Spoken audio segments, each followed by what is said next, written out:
옛사람의 6가지 지혜는 여러분이 더 현명하게 사는데 도움을 줍니다. 삶의 철학이며 옛사람이 남긴 가르침입니다. 현대의 삶은 압력도 많고 변화도 빠릅니다. 그럴수록 옛사람의 지혜는 여전히 빛을 잃지 않습니다.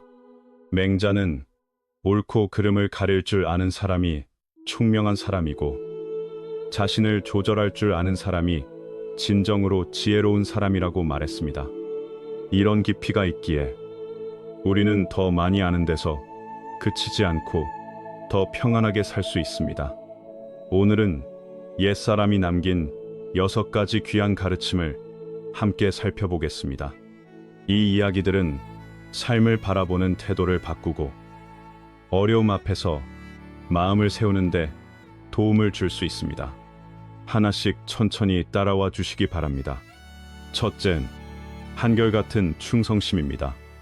월나라의 구천과 범녀는 많은 예물과 미녀들을 데리고 떠나기 아쉬운 마음으로 회계산을 나섰습니다. 그들은 오나라의 도성인 고소에 도착하자 범녀가 예물의 일부를 가지고 백비에게 바치게 했습니다. 백비는 예물을 받고 크게 기뻐했습니다. 그래서 오나라 왕 오부차가 구천 부부를 공식으로 만날 때 백비는 곁에서 월나라 편을 들어 좋은 말들을 해주었습니다. 구천 부부는 죄인의 옷차림으로 눈물을 흘리며 오부차 앞에 무릎을 꿇었습니다. 그리고 항복의 뜻을 보이며 오나라에 대한 충성과 복종을 드러냈습니다.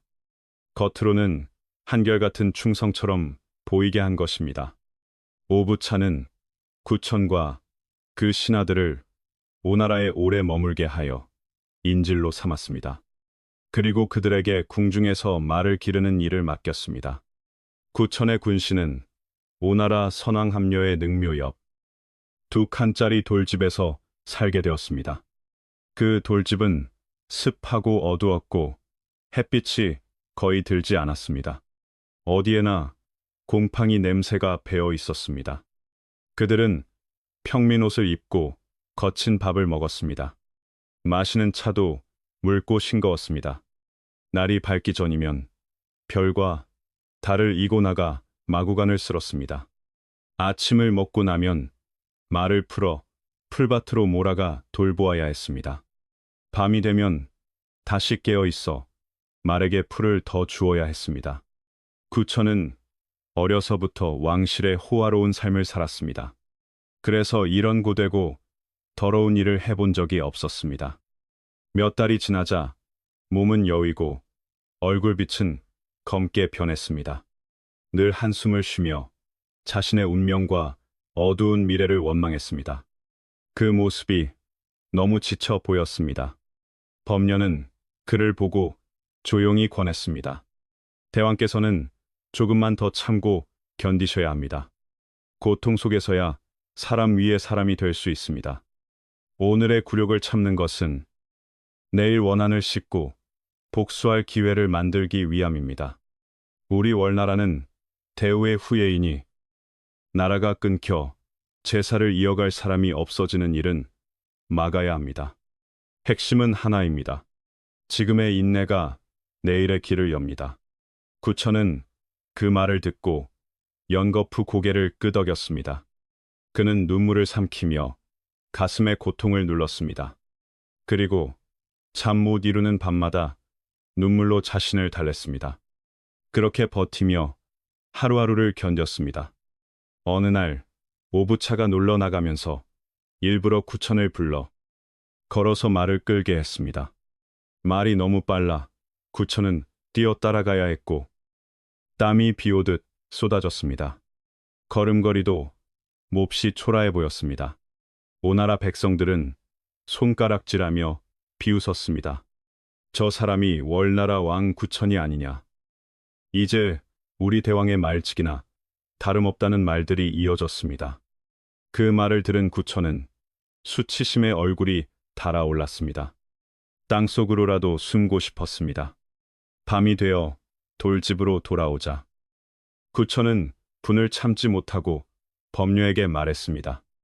조상에게 부끄럽고 대우의 후손이라 할 자격이 없다고 했습니다. 너무 치욕스러워 누구도 볼 면목이 없고 이제는 살고 싶지 않다고까지 했습니다. 법녀는 뜨거운 차 한 잔을 따라주고 구천의 숨이 가라앉기를 기다렸습니다. 그리고 담담히 말했습니다. 수치를 아는 것은 이미 용기에 가까운 태도입니다. 대왕께서는 이를 악물고 더 견디셔야 합니다. 옛날 주문왕은 은나라 주왕에게 유리에서 갇혔고 아들 배급고가 죽임을 당했습니다. 그 고기를 문왕에게 먹였다고도 전해집니다. 문왕은 이를 악물고 아무 말 없이 그 고기를 먹었다고 합니다. 그 모든 견딤은 훗날을 위한 것이었습니다.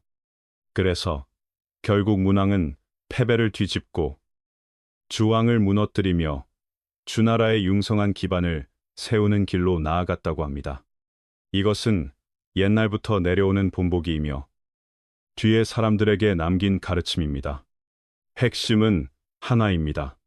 큰 일을 위해서는 때로 말로 다 못할 굴욕도 참고 넘어가야 합니다. 구천은 그 말을 듣고 다시 이를 악물었습니다. 그리고 치욕스러운 나날을 계속 견뎠습니다. 어느 날 오부차는 구천의 군신을 궁으로 불러들였습니다.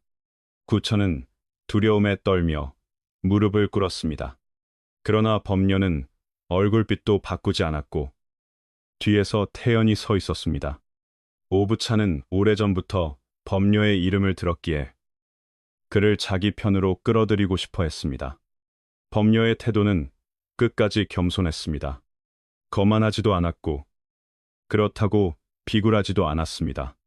오부차는 그런 사람을 더 귀하게 여겼습니다. 오부차는 말했습니다. 총명한 여인은 가문이 기울어 몰락한 남자를 배우자로 삼지 않고 재능 있는 남자는 망한 나라의 임금을 섬기지 않는다고 들었다고 했습니다. 월나라는 이미 망한 것이나 다름없으니 어째서 그와 함께 굴욕을 견디며 슬퍼하지 않느냐고 물었습니다. 그러면서 오나라로 옮겨와 자신을 섬기면 반드시 중용하겠다고 했습니다. 벼슬을 올릴 기회도 주겠다고 했습니다. 구천은 그 말을 듣고 속이 타들어갔습니다. 법녀가 떠나면 자신은 더 외롭고 더 비참해질 것이라 두려웠습니다. 하지만 법녀가 먼저 입을 열었습니다. 법녀는 오부차에게 말했습니다. 망국의 신하는 정사를 논할 자격이 없고 패한 장수는 용기를 말할 자격이 없다고 들었습니다. 자신은 월나라의 신하로서 재능도 덕도 부족했고 충성과 지혜도 부족하여 월왕을 제대로 보필하지 못했다고 했습니다. 윗나라와 화친을 지키게 하지 못하고 군사로 다투게 하여 결국 이런 죄를 지었다고 했습니다. 이것이 자신의 죄이니 죽이지 않는 것만으로도 이미 큰 은덕이라고 말했습니다. 오부차는 일부러 화를 내며 말했습니다. 내 말을 듣지 않으면 내가 죽일까 두렵지 않으냐고 했습니다. 법녀는 차분히 답했습니다. 두렵지 않다고 했습니다. 만약 그렇게 된다면 그것은 오히려 대왕께서 자신을 도와주는 것이라고 했습니다. 오부차는 눈을 부릅뜨고 무엇을 돕는 것이냐고 물었습니다. 법녀는 미소를 지으며 말했습니다. 굴복하지 않는 큰 충신이 되게 도와주는 것이고 가난과 천함으로도 뜻을 바꾸지 않는 사람으로 남께 도와주는 것이라고 했습니다. 오부차는 말문이 막혔습니다. 죽음을 두려워하지 않는 당당한 사람 앞에서 더 강요할 수 없음을 알았습니다.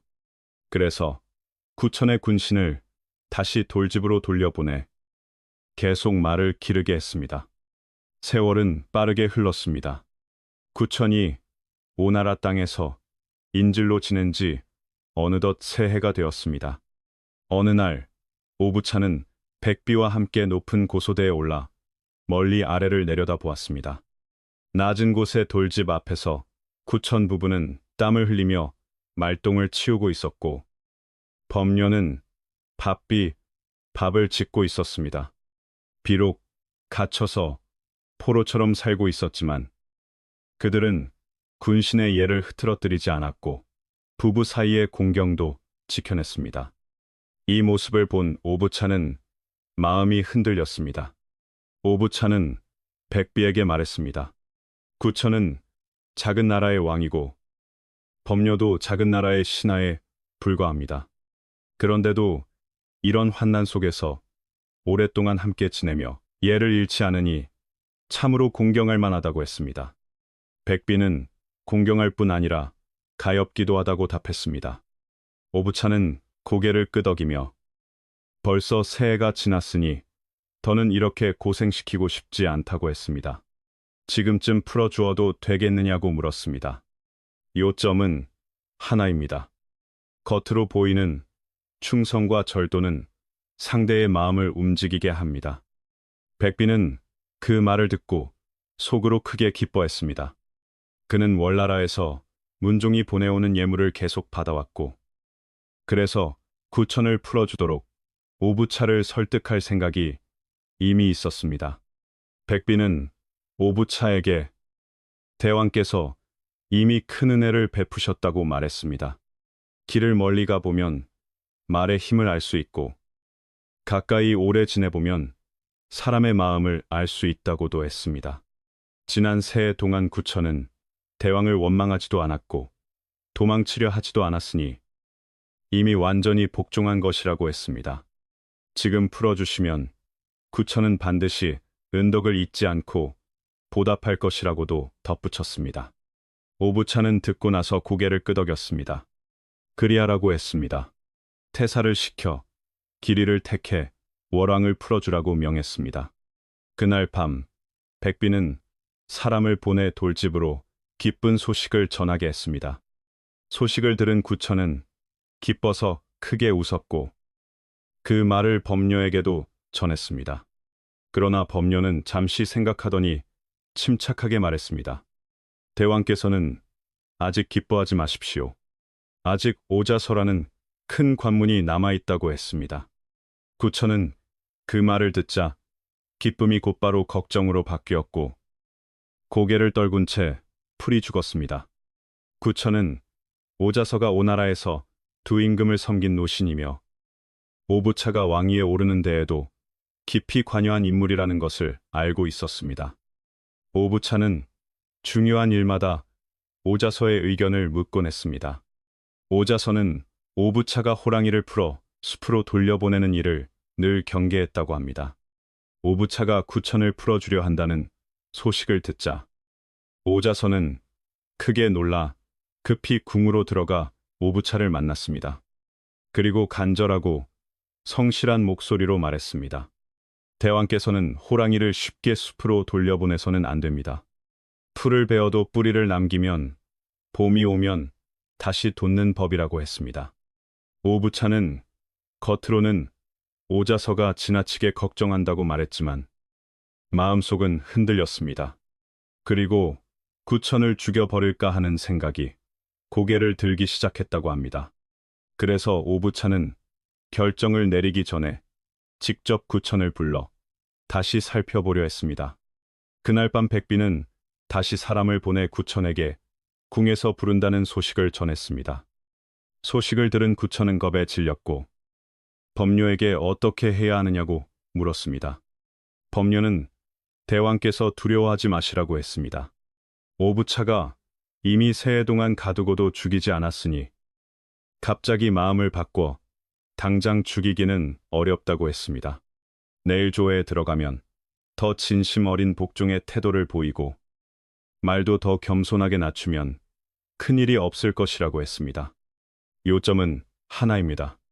위기의 순간에는 태도 하나가 생사를 가릅니다. 구천은 그 말에 잠시 마음이 놓였지만 그날 밤 결국 잠을 이루지 못했습니다. 죽임을 당할까 두려워 계속 가슴이 뛰었습니다. 다음 날 새벽 구천의 군신은 불안한 마음으로 국문 앞에 나가 오래 기다렸습니다.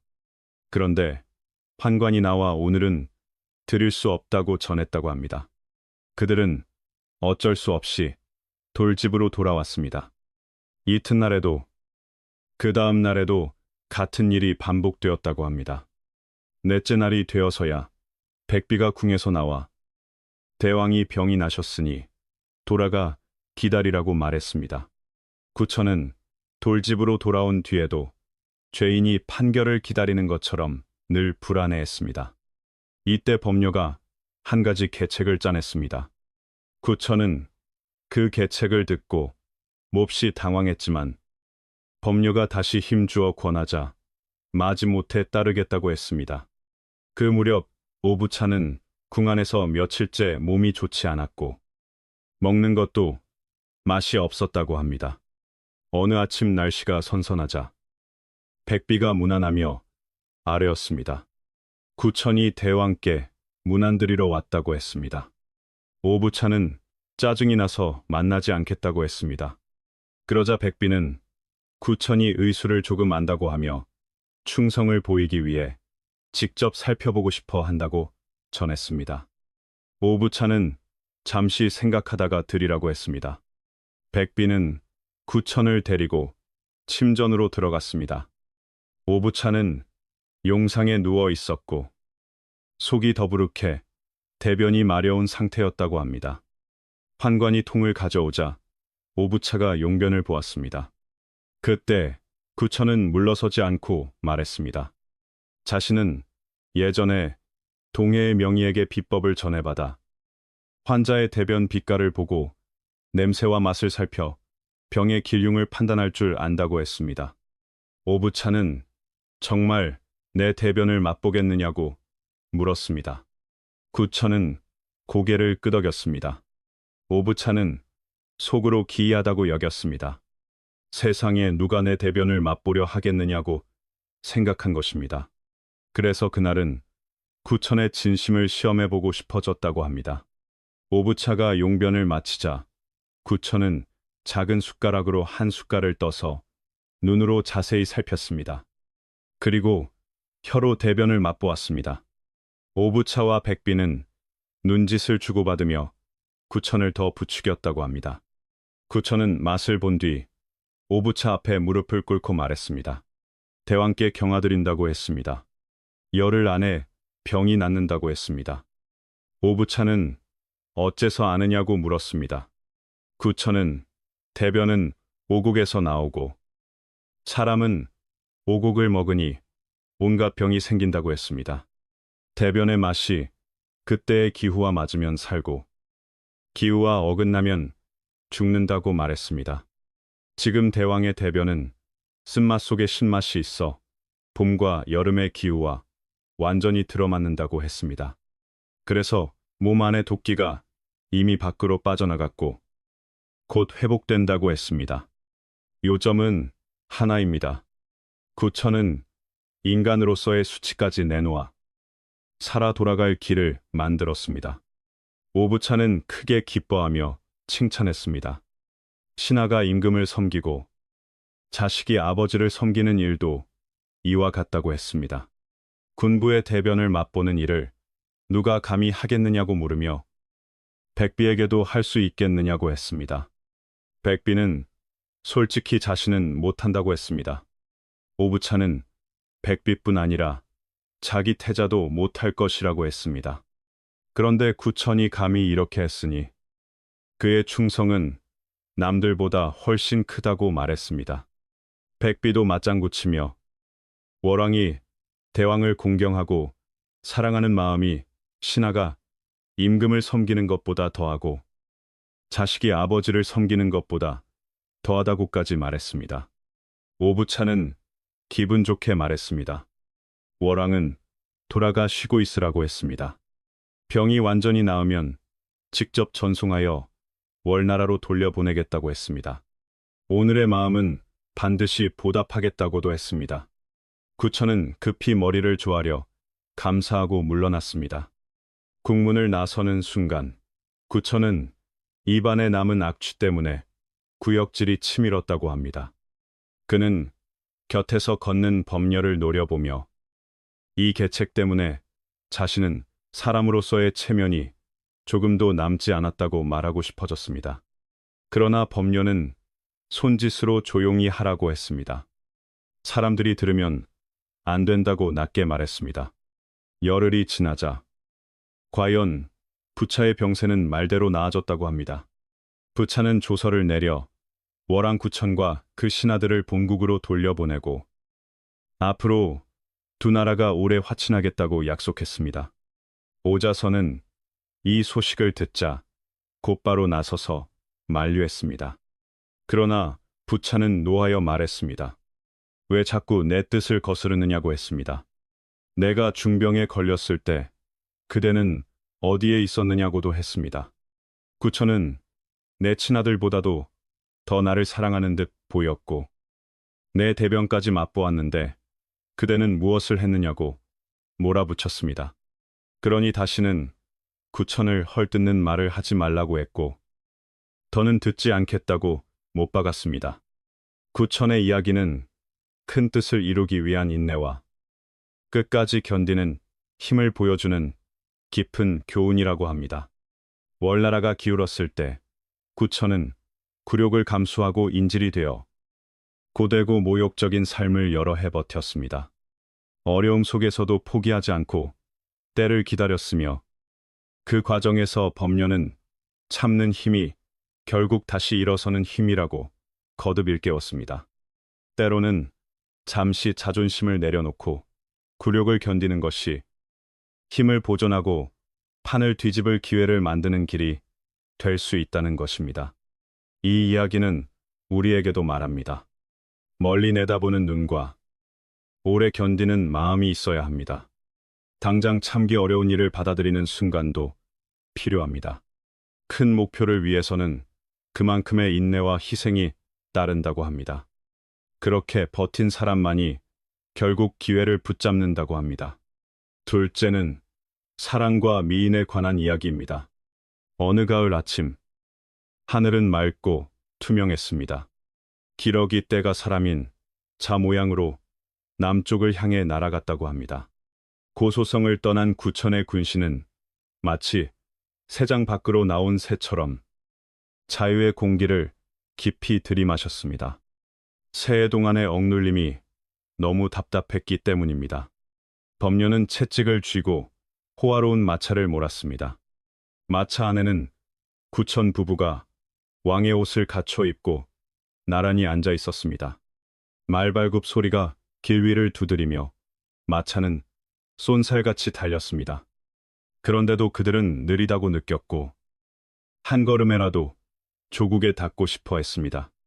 회계산에 있던 문종은 월왕이 돌아온다는 소식을 듣고 문무백관을 거느리고 사십리 밖까지 나가 맞이했습니다.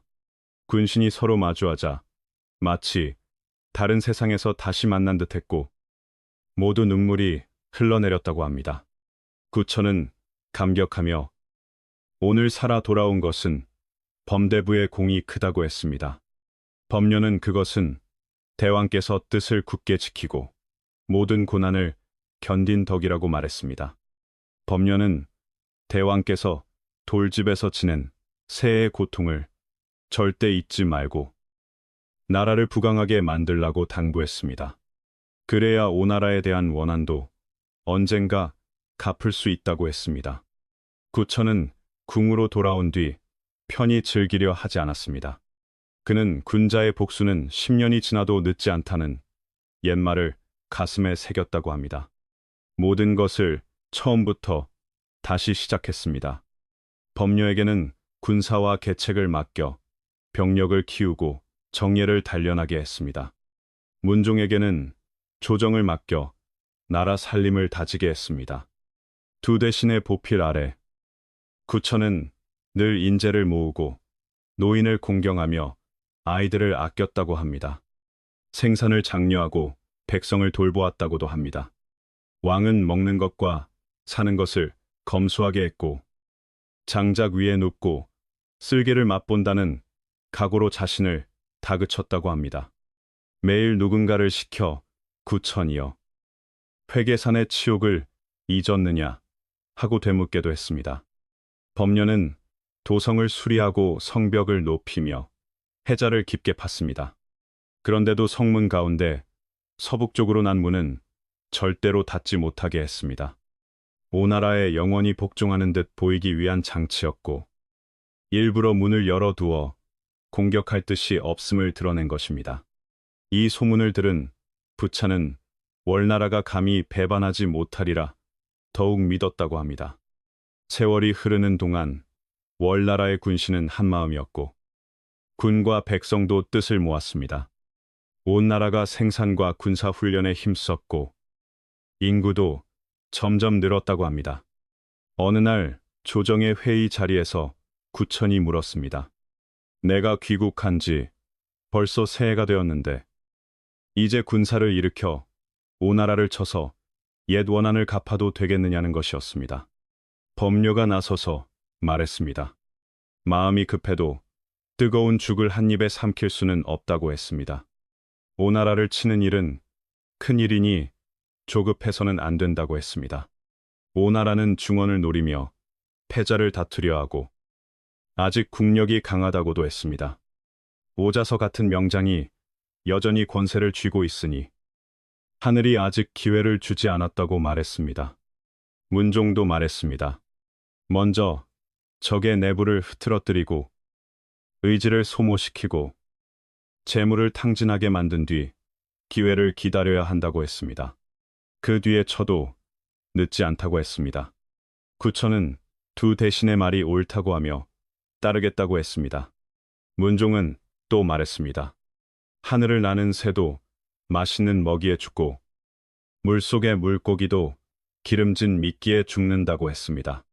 그러니 적이 좋아하는 것을 이용해 스스로 소모하게 만들 수 있다는 것입니다. 법녀가 말했습니다. 부차가 새 궁궐을 지어 사치스럽게 살고 싶어 하는데 오자서가 이를 막고 있다고 했습니다. 월나라에는 귀한 목재가 많으니 가장 크고 좋은 나무를 베어보내 궁궐을 짓게 돕자고 했습니다. 그러면 부차의 재력과 의지가 소모될 것이라고 했습니다. 구천은 고개를 끄덕이며 장정 300명을 숲으로 보내 나무를 베게 했습니다. 문종은 또 말했습니다. 부차는 여색을 좋아하고 월나라는 산천이 아름다워 미인이 많으니 미녀를 찾아 부차에게 바치자고 했습니다. 겉으로는 충성을 드러내고 속으로는 부차가 여색에 빠져 뜻을 잃게 만들자는 것입니다. 그 미녀들은 10만의 갑옷 병사보다도 큰 힘이 될 수 있다고 했습니다. 법녀도 문종의 의견이 좋다며 그 일을 자신에게 맡겨달라고 했습니다.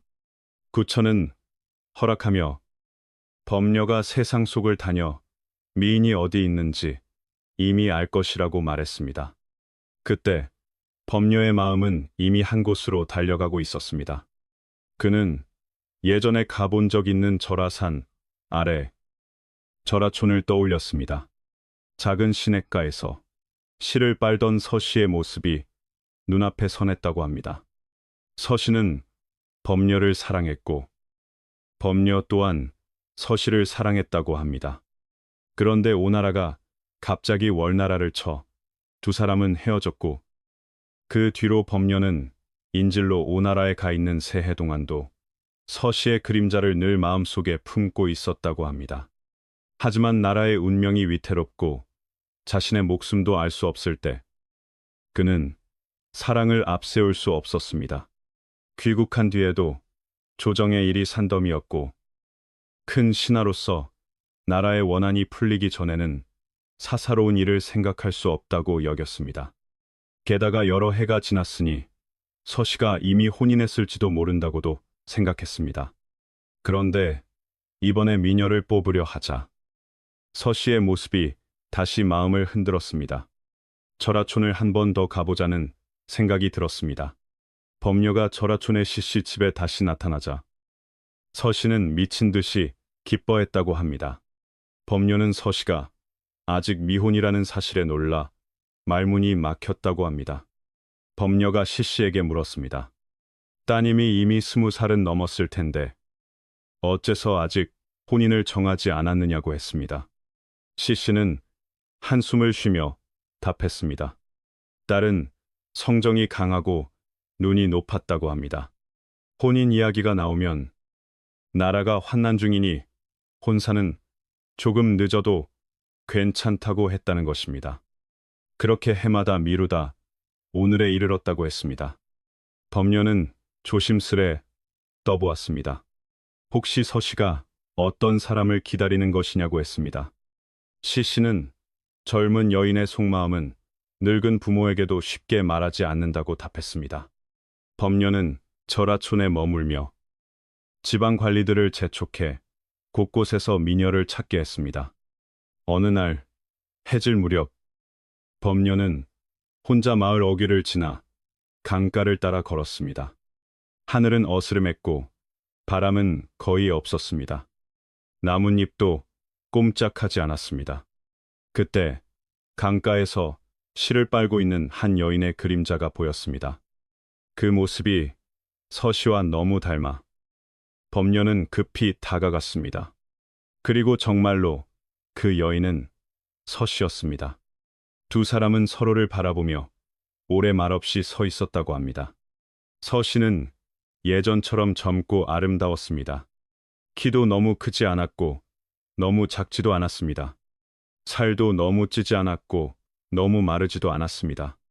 웃지 않아도 볼에 보조개가 남아 보는 사람을 끌어당기는 얼굴이었다고 합니다. 두 사람은 강가나무 아래 나란히 앉았습니다.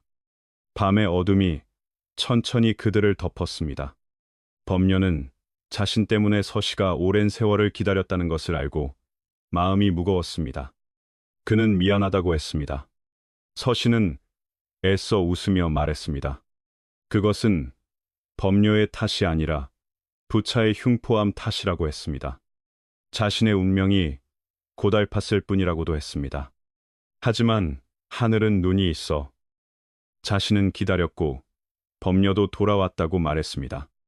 서씨는 예전 어느 밤 범녀가 말을 타고 떠나던 순간부터 단 한순간도 잊지 못했다고 했습니다. 전장에 나가 칼에 다칠까 두려웠고 오나라의 인질로 가서는 부차가 죽일까 두려웠다고 했습니다.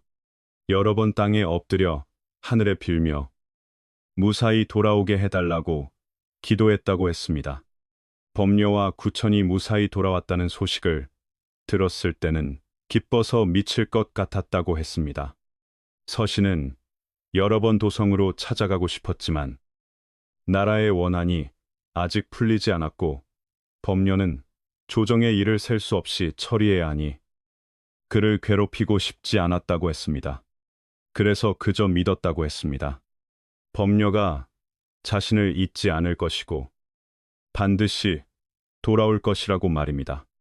서씨는 말할수록 감정이 북받쳐 눈물이 두 줄기 흐르기 시작했습니다. 범녀는 크게 감동해 서씨의 두 손을 잡고 자신이 이렇게 왔다고 말했습니다. 두 사람은 서로를 꼭 껴안았고 애틋하게 입을 맞췄다고 합니다. 그들의 마음에는 전쟁과 원한이 없다면 모든 연인이 자유롭게 사랑할 수 있을 텐데 하는 바람이 일었다고 합니다.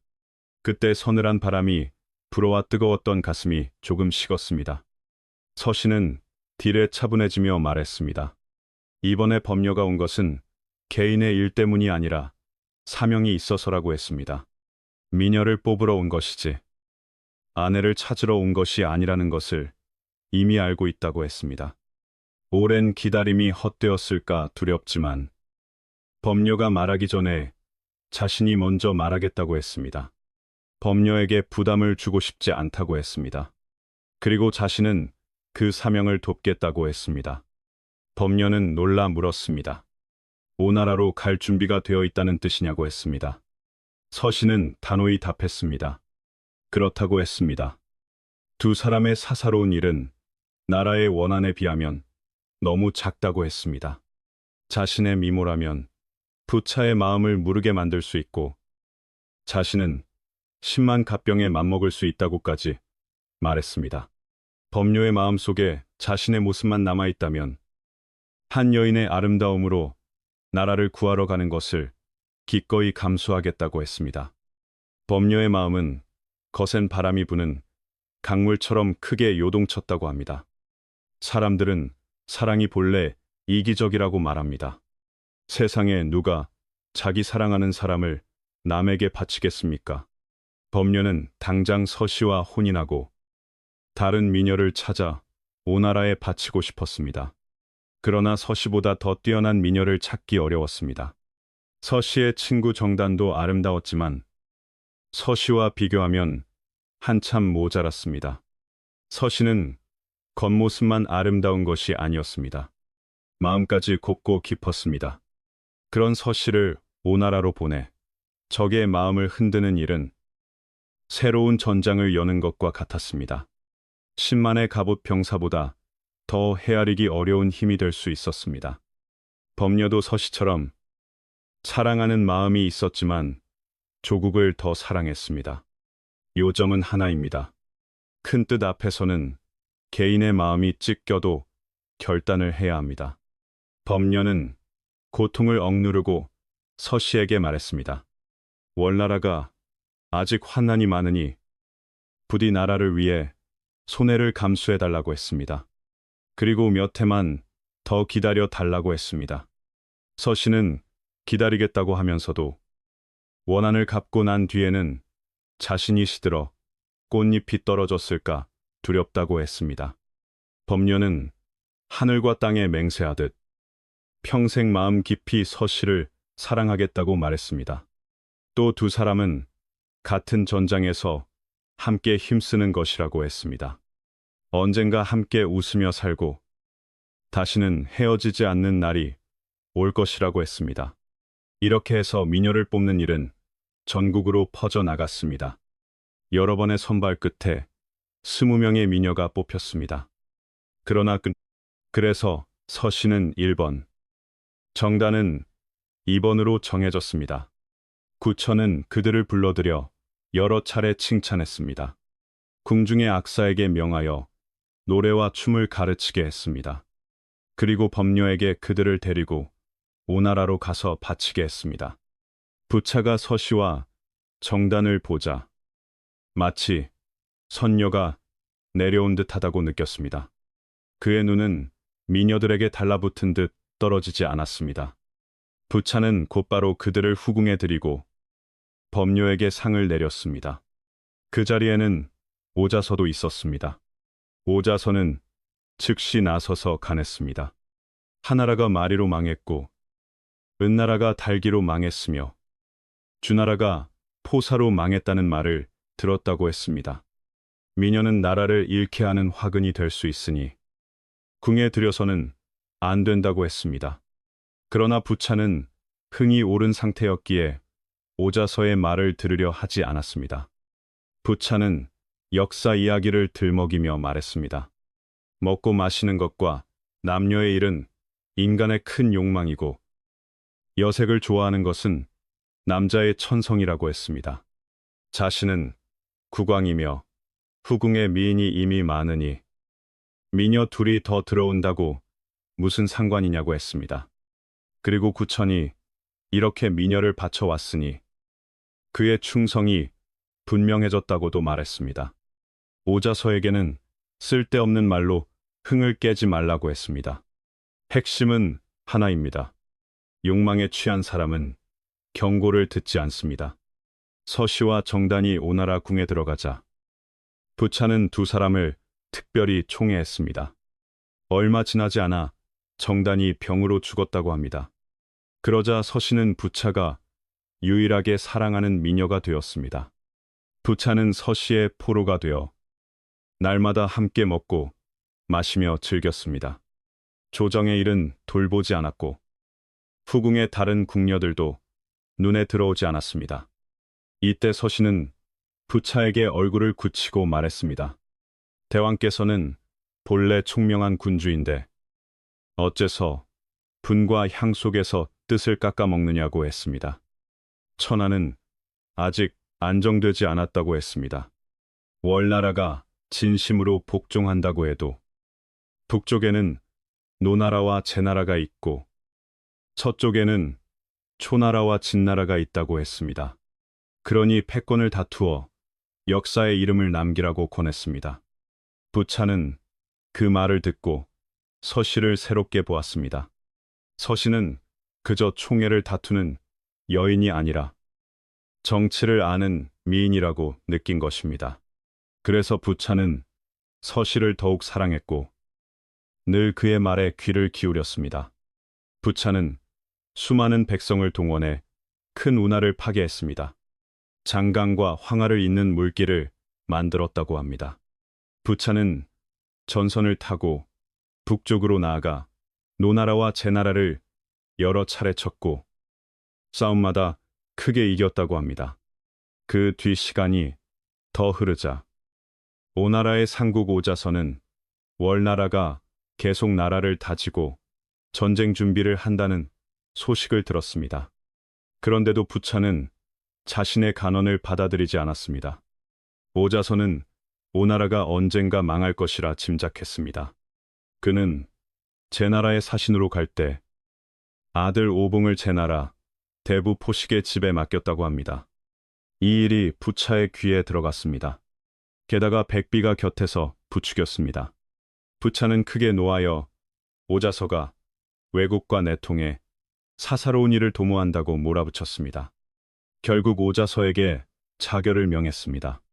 오자서는 죽기 전에 자신의 머리를 남쪽 성루에 걸어달라고 했습니다.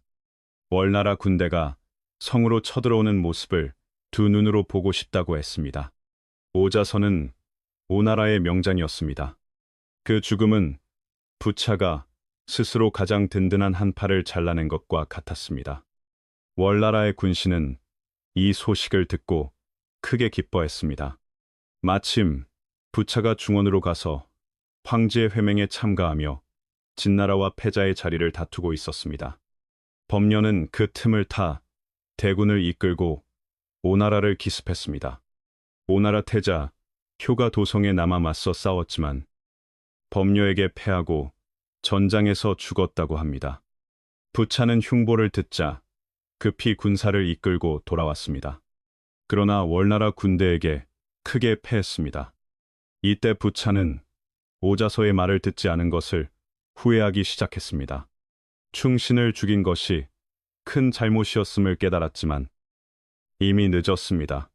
부차는 궁지에 몰리자 백비에게 많은 재물과 보물을 들려 월나라 진영으로 보내 화친을 청하게 했습니다.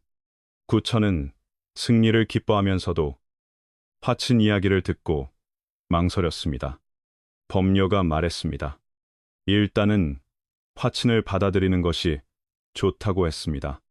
구천은 어째서 곧장 고소성을 치지 않느냐고 물었습니다. 범녀는 오나라 군세가 여전히 강하니 쉽게 멸망시킬 수 없다고 했습니다. 계속 싸우면 양쪽이 모두 큰 피해를 입게 된다고 했습니다. 그러니 잠시 군을 거두고 더 좋은 기회를 기다리는 것이 낫다고 했습니다. 구천은 범녀의 의견을 받아들여 오나라의 화친을 허락했습니다. 원한을 일부 갚은 셈으로 삼았다고 합니다. 요점은 하나입니다.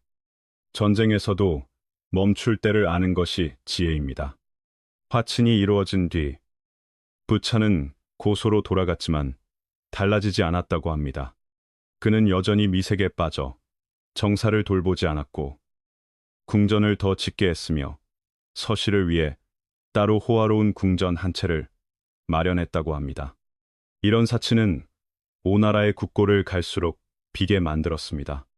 그와 동시에 오나라는 홍수와 가뭄 같은 재해를 잇따라 겪었고 백성들은 삶이 무너져 원망의 소리가 길에 가득했다고 합니다. 요점은 하나입니다. 사치와 방심은 나라의 뿌리를 먼저 약하게 만듭니다.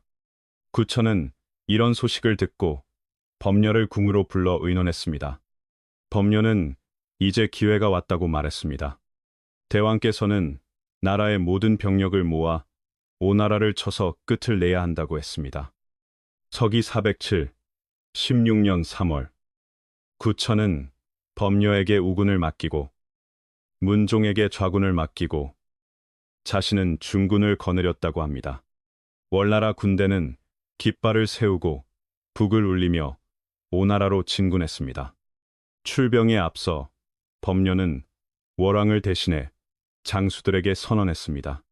아버지와 아들이 함께 징집되었으면 아버지는 집으로 돌려보내고 형제 둘이 함께 징집되었으면 형은 집으로 돌려보내며 늙은 부모가 있고 외아들이면 그 역시 집으로 돌려보낸다고 했습니다. 이 말에 병사들은 크게 감격했다고 합니다. 원래라면 돌아가야 할 사람들조차 돌아가기를 원치 않았고 모두가 한마음으로 나라의 원수를 갚겠다고 나섰습니다. 핵심은 하나입니다. 마음이 모이면 군의 힘은 배가 됩니다. 월나라 대군이 오나라 땅으로 들어가자 부차는 급히 군사를 보내 맞섰습니다. 그러나 3번 싸워 모두 패했고 사상자도 크게 나왔다고 합니다. 부차는 어쩔 수 없이 고소성으로 물러나 성을 지키며 버티려 했습니다. 월나라 군대는 승기를 타고 고소성을 빽빽하게 포위했습니다. 물 한 방울도 새지 않을 만큼 둘러쌌다고 합니다. 부차는 다른 길이 없어 다시 백비를 월나라 진영으로 보내 화친을 청하려 했습니다. 그런데 백비는 병이 났다며 가지 않겠다고 버텼다고 합니다. 부차는 결국 양손락을 사신으로 보냈습니다. 양손락은 구천을 만나 말했습니다. 우리 왕은 예전에 회계산에서 대왕을 죽일 수도 있었고 대왕의 나라를 멸할 수도 있었지만 인의가 있어 두 나라가 화친하도록 했다고 했습니다. 그러니 오늘 대왕께서도 은혜를 베풀어 우리에게 화친의 길을 열어달라고 했습니다. 우리는 대왕께 많은 금은과 재물, 미녀를 바치겠다고도 했습니다. 구천은 예전 부차가 자신을 죽이지 않았던 은정을 떠올리며 잠깐 마음이 흔들렸다고 합니다. 오나라의 화친을 받아들일까 하는 생각이 스쳤다는 것입니다. 그러나 법녀가 즉시 나서서 막았습니다. 안 됩니다. 대왕께서 그러시면 안 된다고 했습니다. 대왕께서는 15년 동안 장작 위에 눕고 쓸개를 맛보며 얼마나 많은 고난을 겪어 오늘에 이르렀습니까? 세상 사람들처럼 인애만으로 나라의 일을 처리하다가 다시 손해를 보고 뒤늦게 후회하지 마시라고 했습니다. 요점은 하나입니다. 큰일의 끝에서는 흔들리지 않는 결단이 필요합니다. 결국 구천은 단호하게 거절했고 부차의 화친을 허락하지 않았다고 합니다. 화친이 막히자 부차의 측근과 대신들도 서서히 그를 떠났다고 합니다. 그가 가장 믿고 의지하던 백비마저 성을 빠져나와 월나라 군대에 항복했다고 합니다. 전쟁은 더 이어가기 어려워졌습니다. 마침내 길이 막힌 부차는 칼을 뽑아 스스로 목숨을 끊었다고 합니다. 죽기 전 부차는 사람을 시켜 자신의 눈을 세 겹으로 싸서 꼭 막아달라고 했습니다. 죽어서도 오자서를 황천에서 마주 보고 싶지 않다고 말했기 때문입니다. 자신이 충신 오자서 앞에서 고개를 들 수 없다는 뜻이었습니다. 이렇게 오나라의 운명은 끝으로 기울었다고 합니다. 핵심은 하나입니다. 충언을 벌인 대가는 끝내 스스로가 치르게 됩니다. 구천과 법녀, 그리고 부차와 서씨의 이야기는 큰 목표를 이루기 위해 필요한 인내, 희생, 그리고 지혜로운 전략을 말해준다고 합니다. 구천이 실패하여 오나라에서 인질이 되었을 때 그는 무너지지 않았고 오히려 큰 뜻으로 복수를 품었다고 합니다. 편히 살려고 하지 않고 장작 위에 눕고 쓸개를 맛보며 치욕을 새겨 스스로를 다그쳤습니다. 그 굳은 마음은 아무리 어려운 처지에서도 포기하지 않는 본보기로 남았다고 합니다. 한편 법녀와 서씨는 개인의 감정을 나라를 위해 내놓는 마음을 보여주었다고 합니다. 법녀는 재능이 있고 나라를 사랑하는 사람이었기에 사랑하는 서씨를 오나라로 보내 적을 약하게 만드는 길을 택했습니다. 서씨 또한 나라를 향한 마음이 깊어 스스로를 도구로 삼아 부차의 마음을 흔들어 월나라가 다시 자유를 얻을 기회를 만들고자 했습니다. 그들의 희생은 민족의 이익을 모든 것 위에 두는 마음이 무엇인지를 보여준다고 합니다. 요점은 하나입니다.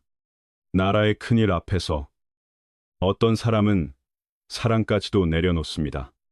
또 하나의 큰 교훈은 부차의 실패에서 드러납니다. 부차는 서시의 미색에 빠져 정사를 버렸고 눈앞의 즐거움에 취해 현실을 놓쳤습니다. 충신, 오자서의 간언을 듣지 않았고 끝내 오자서를 죽여 스스로 경계의 눈을 꺼버렸습니다. 욕망을 채우는 데만 마음을 쓰면 위기 신호가 와도 알아차리지 못합니다. 요점은 하나입니다. 욕망은 달콤하지만 나라와 삶을 무너뜨리는 지름길이 될 수 있습니다.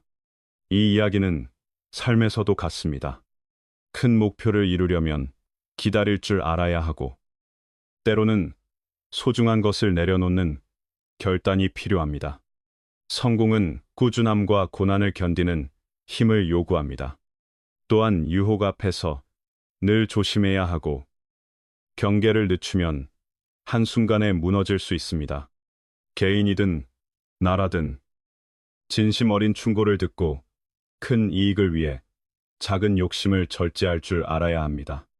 핵심은 하나입니다. 끝까지 흔들리지 않는 목표와 절제가 사람을 살립니다. 셋째는 진흙 속의 연꽃 같은 이야기입니다. 어느 날 아침, 사위성의 도성은 늘 그렇듯 붐볐습니다.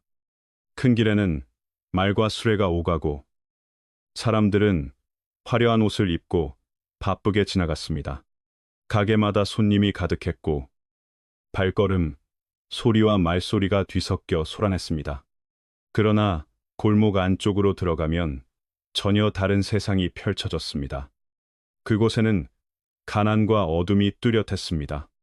낮은 초가집들이 다닥다닥 붙어 있었고 좁고 답답한 살림이 그대로 드러났습니다. 아이들은 길가에서 장난을 치고 있었고 장애가 있거나 몹시 가난한 사람들은 집집마다 돌아다니며 힘겹게 시주를 구했습니다. 같은 도시 안에서도 삶의 빛과 그림자가 이렇게 갈렸습니다. 요점은 하나입니다. 세상은 늘 겉의 번화함과 속의 고통이 함께 존재합니다. 그날도 세존께서는 도성으로 들어가 교화하셨습니다. 가난과 부유함, 귀함과 천함을 가리지 않고 골목과 거리들을 두루 지나셨습니다. 그때 니데라는 청년이 있었습니다. 그는 인도의 가장 낮은 계층으로 여겨지는 수드라 계층에 속해 있었습니다. 그는 분뇨를 담은 지게를 치고 골목길을 종종 걸음으로 가고 있었습니다. 니데는 부처님을 보자 크게 당황했습니다. 두렵고 부끄러운 마음이 올라와 얼른 다른 길로 피해 가려 했습니다. 자신은 낮은 신분으로 태어났고 하는 일도 천하다고 여겼기 때문입니다. 왜 하필 그 순간에 부처님을 마주쳤을까 하며 스스로를 원망하기도 했습니다. 그런데도 그의 눈은 자꾸만 부처님의 모습으로 끌렸습니다. 부처님의 모습은 위엄이 있었고 빛이 나는 것처럼 느껴졌습니다. 니데의 마음속에서는 말할 수 없는 그리움 같은 바람이 올라왔습니다. 언제쯤 저 밝은 분을 가까이에서 뵐 수 있을까 하고 생각했습니다. 그는 부처님을 직접 뵌 적은 없었지만 완전한 덕행에 대한 이야기는 이미 많은 사람에게서 들었습니다. 그 마음이 점점 더 커졌습니다. 니데의 움츠린 몸짓과 시선의 떨림을 알아차리신 부처님께서는 그에게 곧장 걸어오셨습니다.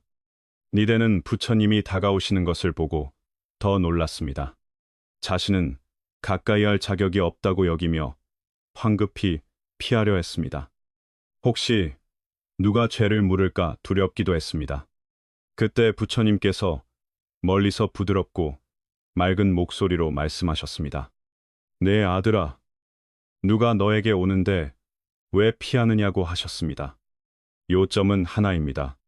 부처님은 가장 낮은 자리의 사람에게도 먼저 다가오십니다. 니대는 급히 통을 내려놓고 떨며 무릎을 꿇었습니다. 세존이시여, 저는 감히 가까이 갈 수 없습니다. 가르침이 있으시면 내려주시되 부디 저에게 가까이 오지 마십시오. 하고 말했습니다. 부처님께서는 한 걸음 더 다가오셔서 니대 앞에 서셨습니다.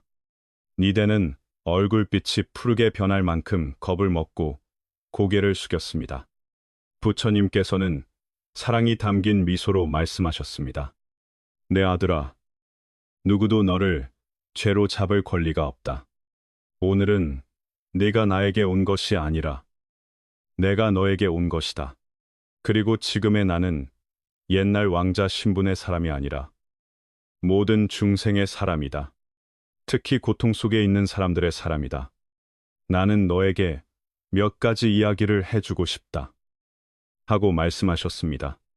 그 말을 들은 니대는 마음이 조금 풀렸습니다.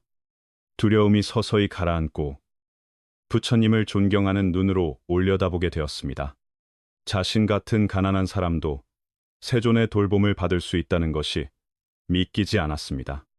자신도 가르침을 받고 길을 따를 수 있을까 하는 생각이 들었습니다. 부처님께서는 물으셨습니다. 누가 너희에게 그런 의심을 심어 주었느냐고 하셨습니다. 니대는 대답했습니다.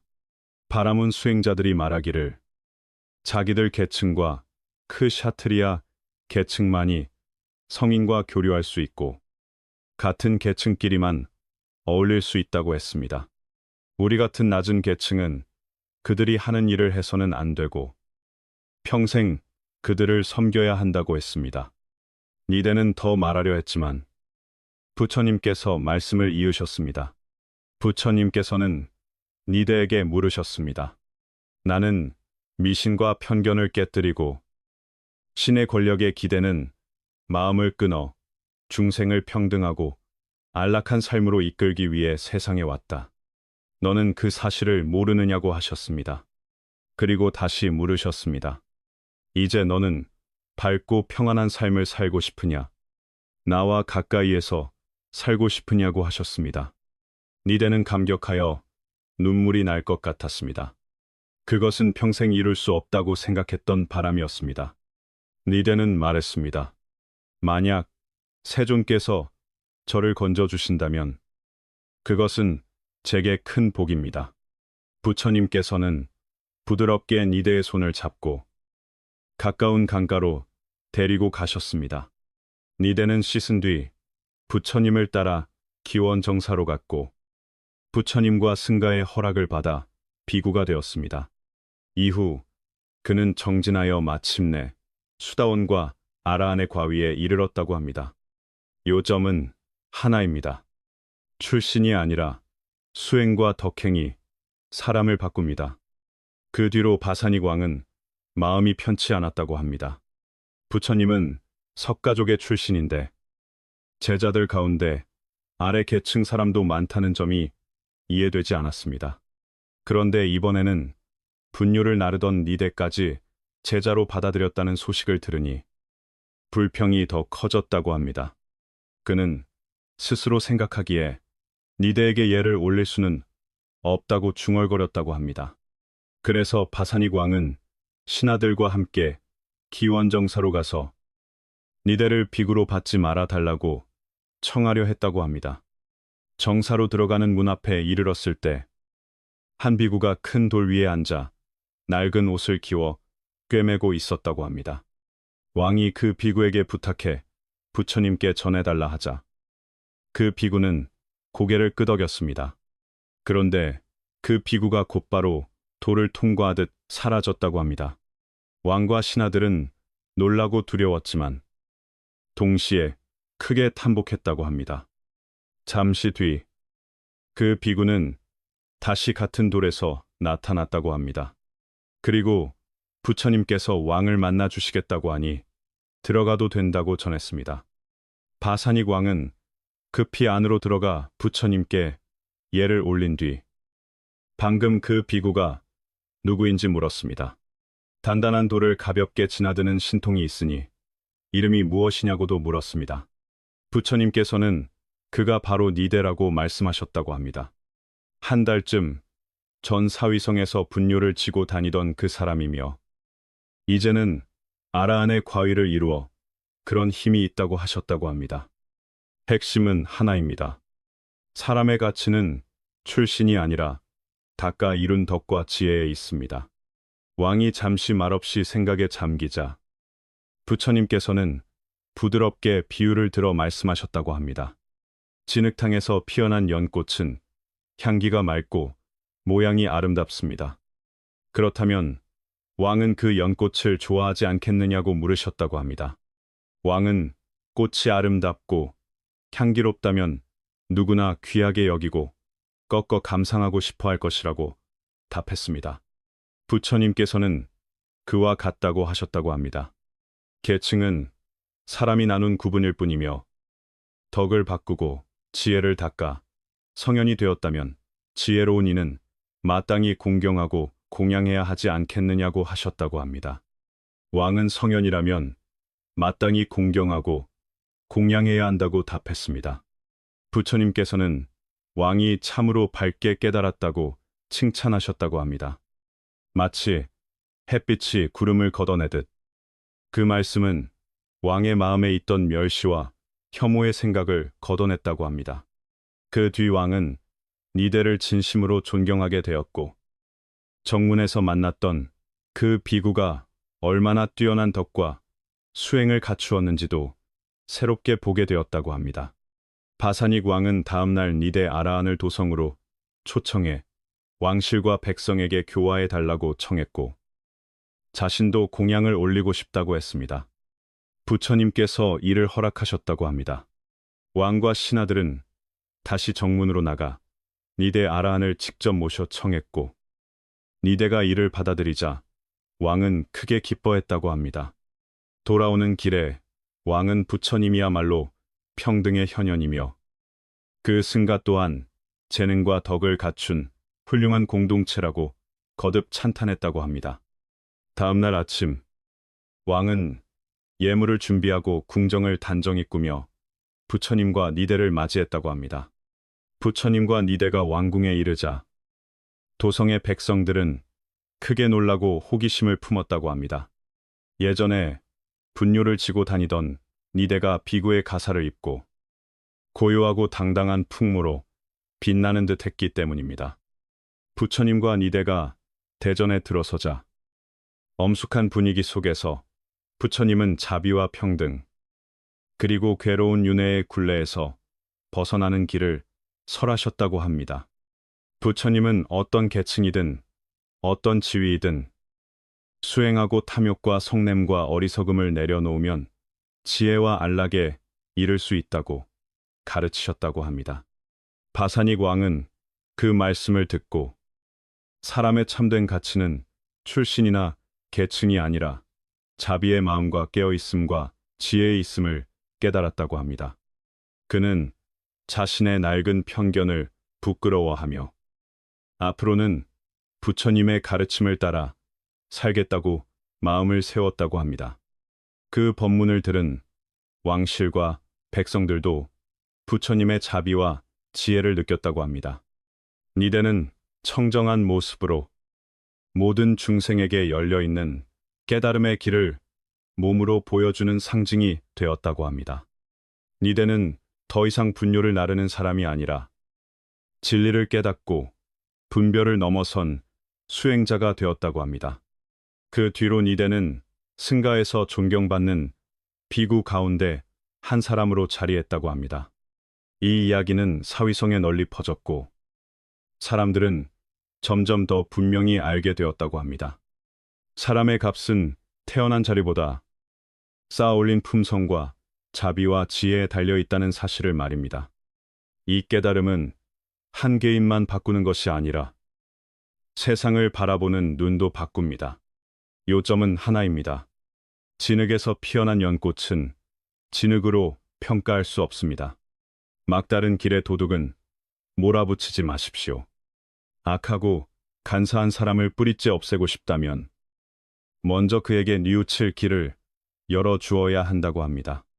끝까지 몰아붙여 길을 막아버리면 마치 쥐구멍을 모두 막아놓는 것과 같다고 합니다. 그러면 쥐는 살기를 찾으려 더 거칠게 물어뜯고 결국 좋은 것들까지 망가뜨린다고 합니다. 송나라 때 라가라는 학자는 성품이 너그럽고 도량이 넓었으며 학문도 넓고 깊었다고 합니다. 그는 과거에 급제해 벼슬길에 나아갔다가 파직되었다고 합니다. 그 뒤로는 관직을 떠나 고향으로 돌아와 살았고 사람들은 그를 서당의 스승처럼 대했다고 합니다. 어느 날 누군가가 그의 채소밭에 들어와 몰래 훔치다가 들켰다고 합니다. 라가는 소리를 내지 않았고 풀숲에 몸을 숨긴 채 그 도둑이 떠날 때까지 기다렸다가 조용히 나왔다고 합니다. 또 한 번은 누군가 그의 닭을 훔쳐 잡아먹었다고 합니다. 라가는 술병을 들고 그 닭을 훔친 사람의 집으로 찾아갔다고 합니다. 닭을 훔친 사람은 얼굴이 붉어질 만큼 부끄러워했다고 합니다. 그런데 라가는 그 사람의 손을 잡고 같은 고향 사람을 만난 것이 오히려 자신에게 복이라고 말했습니다. 그리고 자신은 닭을 삶을 줄 몰라 술을 준비해 찾아왔다며 오히려 자신이 부끄럽다고 했습니다. 그렇게 라가는 그 도둑과 함께 술을 마시고 닭을 먹으며 취할 때까지 앉아 있다가 돌아왔다고 합니다. 그리고 이 일을 누구에게도 말하지 않았다고 합니다. 그 뒤로는 그 집에 와서 훔치는 사람이 더는 없었다고 합니다. 이 이야기는 너그러움과 자비로운 대처가 사람을 바꾸고 평안을 가져올 수 있음을 말해줍니다. 라가는 도둑을 막다른 길로 몰지 않았고 스스로 돌아설 기회를 남겨주었습니다. 공개적으로 벌 주지 않고 조용히 품어준 태도는 원한을 키우지 않았고 오히려 공동체의 존중을 불러왔다고 합니다. 핵심은 하나입니다. 사람에게 물러설 길을 남겨주면 마음이 스스로 바뀌는 경우가 있습니다. 부처님의 하얀 광명, 사위성의 태덕이라는 장로가 있었다고 합니다. 그에게는 5살 된 아들이 하나 있었고 그는 아이에게 나무 아미타불을 외우게 했다고 합니다. 아이는 영리하여 금세 그 연부를 따라했고 아버지는 더욱 아꼈다고 합니다. 그런데 들판의 귀왕이 굶주림에 시달리다 갑자기 그 집으로 왔다고 합니다. 아이를 보자 귀왕은 아이를 납치해 달아났고 황야의 거처로 데려가 곧바로 잡아먹으려 했다고 합니다. 그 순간 아이가 나무 아미타불을 외우자 귀왕의 몸이 갑자기 굳어 움직이지 못했다고 합니다. 그러나 귀왕의 흉악한 눈빛은 번개처럼 날카로웠고 불꽃 같은 살기가 피어올라 아이는 더욱 겁에 질렸다고 합니다. 아이는 멈추지 않고 계속 연부를 외웠다고 합니다. 시간이 지나도 귀왕은 뜻대로 하지 못했고 분노는 점점 커졌다고 합니다. 부처님께서는 천이통으로 멀리서 아이가 나무불을 외우며 살려달라고 하는 소리를 들으셨다고 합니다.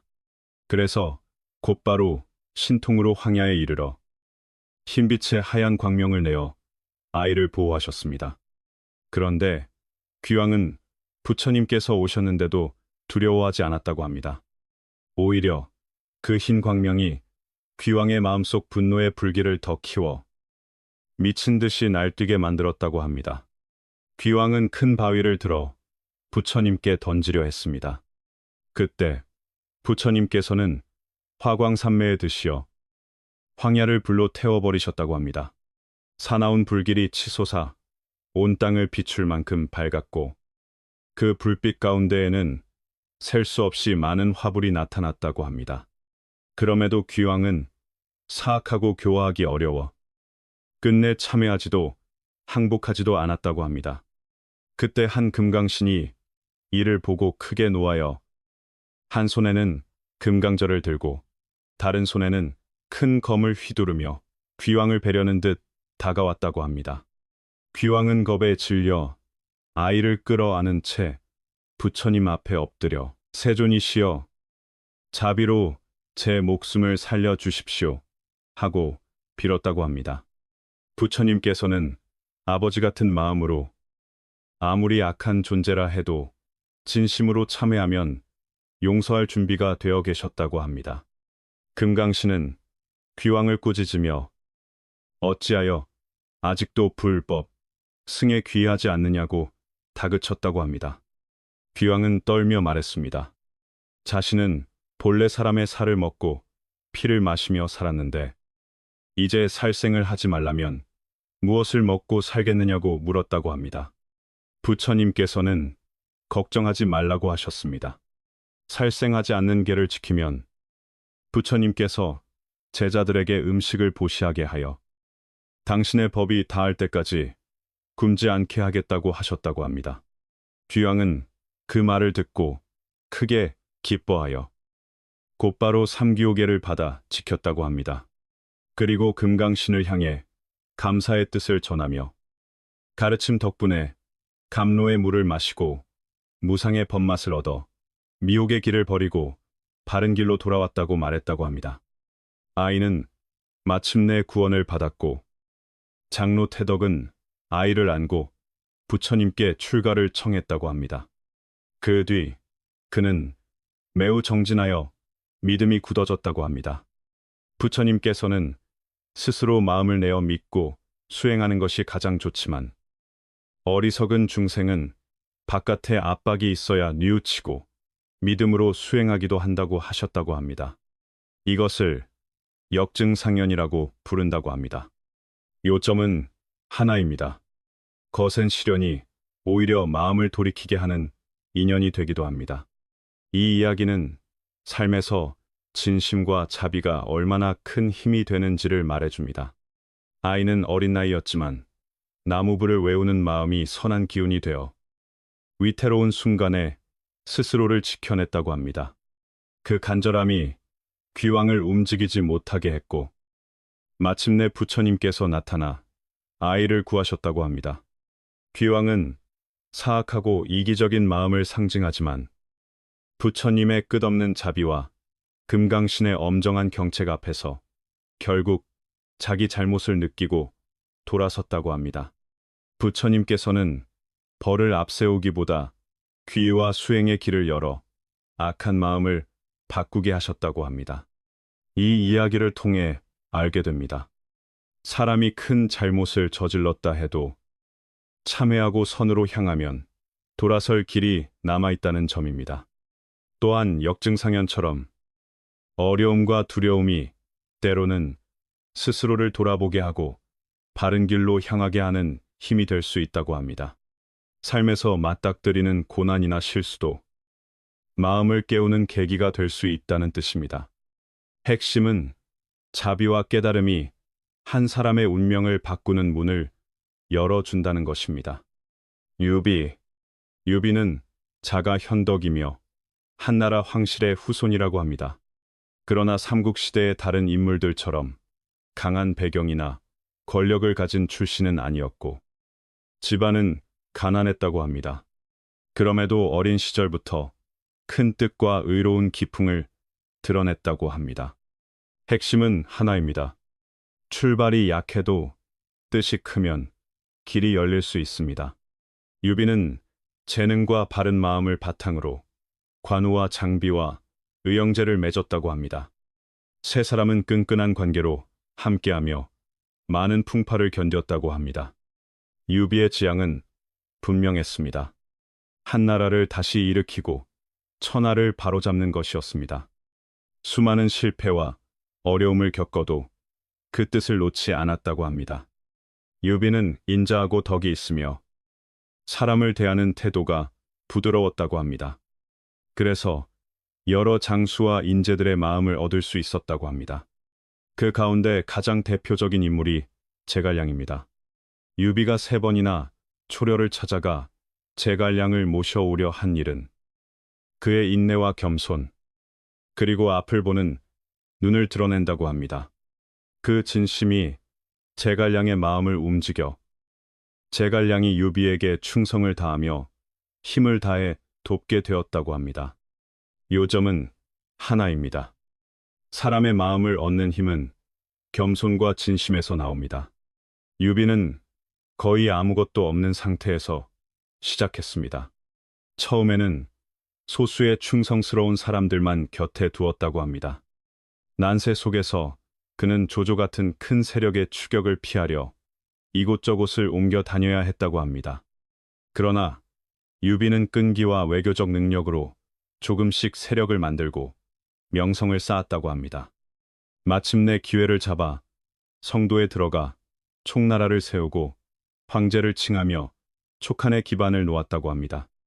유비는 군사력이 조조만큼 강하지는 않았다고 합니다. 하지만 그는 사람의 마음을 얻는 힘으로 널리 알려졌다고 합니다. 그는 충의와 의리를 소중히 여겼고 충신들의 공을 쉽게 잊지 않았다고 합니다.